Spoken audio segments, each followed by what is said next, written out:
श्रीराम जय जय राम. नमस्कार. आज दिनांक 25 जुलै. आजच्या प्रवचनाचा विषय आहे भगवंताचे नाम सोडू नका. महाराज सांगतात, संकल्प ही फार मोठी शक्ती आहे. इच्छा जर खरोखर अति प्रबळ झाली तर ती वस्तूला आपल्याकडे खेचून घेतल्याशिवाय राहणार नाही. तसेच भगवंताच्या प्राप्तीसाठी प्रबळ इच्छा धारण केली तर भगवंत भेटतो. प्रापंचिक वस्तू आपण कितीही मिळवल्या तरी त्या स्वभावतःच अपूर्ण असल्यामुळे त्यांच्या प्राप्तीपासून पूर्ण समाधान होत नाही.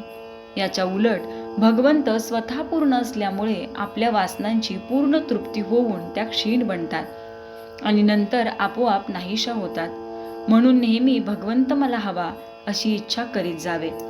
त्याचे नाम घेणे म्हणजे तू मला हवास असे म्हणणेच होय. खऱ्या प्रेमाने जर आपण आपला भार रामावर टाकला तर तो नेहमी आपल्या कल्पनेच्या बाहेर गोष्टी घडवून आणतो. आपला देह आणि प्रपंच भगवंताच्या सत्तेने चालतो ही जाणीव सतत ठेवून जगात राहावे, वागावे, म्हणजे आपल्याला कधी कमी पडणार नाही. नामात एक विशेष आहे. विषयाकरता जरी नाम घेतले तरी विषय प्राप्त होऊ नये ते आपले काम म्हणजे तुमचे मन निर्विषयी करणे ते करीतच असते. म्हणून कशाकरता का होईना पण नाम घ्या. पण निर्विषय होण्याकरता घेतले तर काम शीघ्र होईल. साधन तेच आणि साध्यही तेच. नामच एक सत्य आहे, या परते दुसरे सत्य नाही असा दृढ भाव असावा.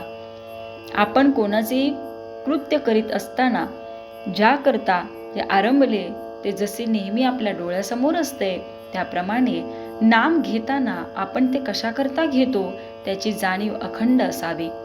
ही जाणीव अखंड ठेवणे, मी भगवंताचा आहे हे जाणणे, याचे नाव अनुसंधान. वास्तविक आपण भगवंताचेच आहोत, पण भ्रमाने मी विषयाचा आहे असे वाटू लागले. संत तू विषयाचा नाहीस, भगवंताचा आहे असे सांगतात. हीच संतांची खरी कामगिरी आणि याकरता ते नाम सांगतात. नाम घेणे म्हणजे मी विषयाचा नाही, भगवंताचा आहे असे मनाला सांगणे. मनात तशी जाणीव उत्पन्न करणे आणि ही जाणीव टिकवण्याकरता पुन्हा पुन्हा मनाला तेच सांगणे म्हणजे तेच नाम सतत घेणे. भगवंत खरोखरच मनापासून ज्याला हवा आहे त्याचे काम झालेच पाहिजे. आपल्याला जगातला मान, लौकिक, पैसा, विषय इत्यादी काही नको असे वाटते का? तसे नसेल तर भगवंत मला हवा आहे असे नुसते तोंडाने म्हणणे बरोबर नाही. ज्याला भगवंताचे प्रेम जोडायचे असेल त्याने जगाचा नाद सोडायला पाहिजे. जगाच्या मागे लागाल तर आपले साधन बुडवून बसाल. तुम्ही सतत भगवंताचे नाम घ्यावे आणि मनापासून भगवंताला आळवावे.